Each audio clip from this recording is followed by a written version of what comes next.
Heal yourself, you still have time. You tell yourself that modern medicine, it's buttering. You look in the mirror and think, I still recognize this person. You still walk without thinking. You still make plans years ahead.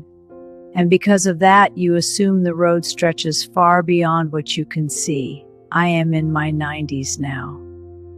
The decade you are in or about to enter is not the beginning of endless comfort. It is the last wide doorway before the hallway narrows. I spent most of my life believing preparation meant money in the bank, a calendar full of plans.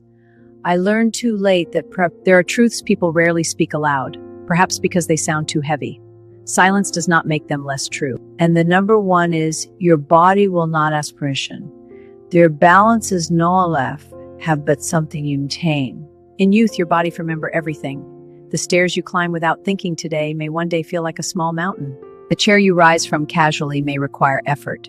The energy you assume will always return after rest may take longer. Money, wills, passwords, medical wishes, yet they become cold when the unexpected happens. This is not tragedy, it is reality. Those who age with dignity are not the ones who outrun time.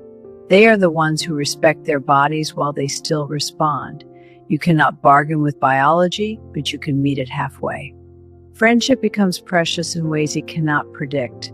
The people who laughed with you at 40 will still be beside you at 80. You do not imagine empty chairs, but life has a quiet arithmetic. People leave this world earlier than expected. What hurts is not only losing them, it is realizing you did not create new circles. In later years, companionship is not a luxury. It is emotional oxygen. Make room for new conversations, younger voices, different stories, different generation. The loneliness of outliving familiar faces is not dramatic. It is quiet, and that is why it cuts so deeply. And here is number 3. Talk about superstition people carry. If we talk about death, we invite it. But death does not require an invitation.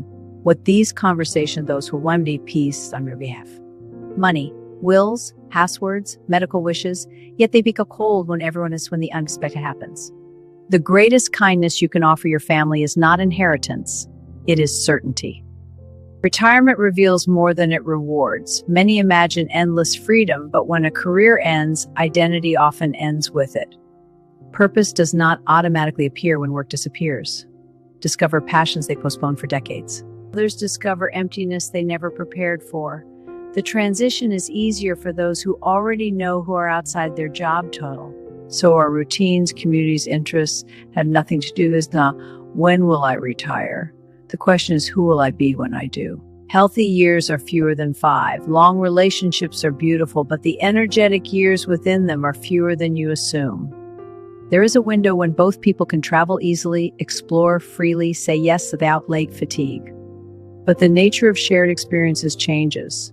If there are trips you want to take together, take them. If there are conversations you keep postponing, have them. Do not assume you will always have the same energy, mobility, or health assigned. I'm together is not measured only in years, it is measured in capability. Pride has a terrible cost.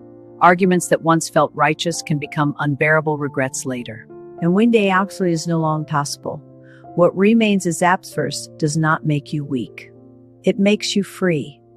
There is a unique pain in realizing you were right but alone. Your children need your presence more than your solutions. The parent-child relationship must evolve. Advice when unasked often sounds like doubt. Support when offered quietly sounds like love. Listening without correcting is difficult. Watching them struggle without intervening is even harder. But respect grows when control disappears. They do not need another manager. They need a parent who trusts them. Memory is fragile, capture it. There will come a time when names slip away their details, not because something is wrong, but because that is what long life does to the mind. Write things down, not only appointments and birthdays, but memories. Family jokes, old recipes, how your parents spoke, who you were before the world changed you. Fear does not prevent reality, it only prevents preparation. Pretending these possibilities do not exist does not protect you. It only leaves you unready.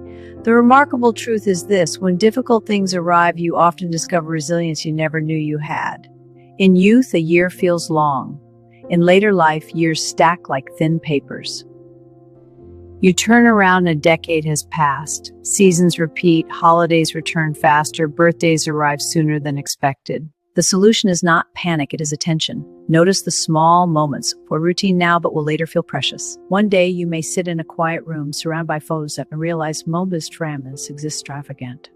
You will wish for one more conversation, one more shared laugh, one more ordinary afternoon. So if you are in your 60s, understand this. You still have time, but time is no longer infinite, and pretending it is does not make it grow.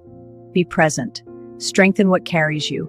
Call the person you keep meaning to call. Create a life that... in all my years, I've learned that the little things in life are what truly matter.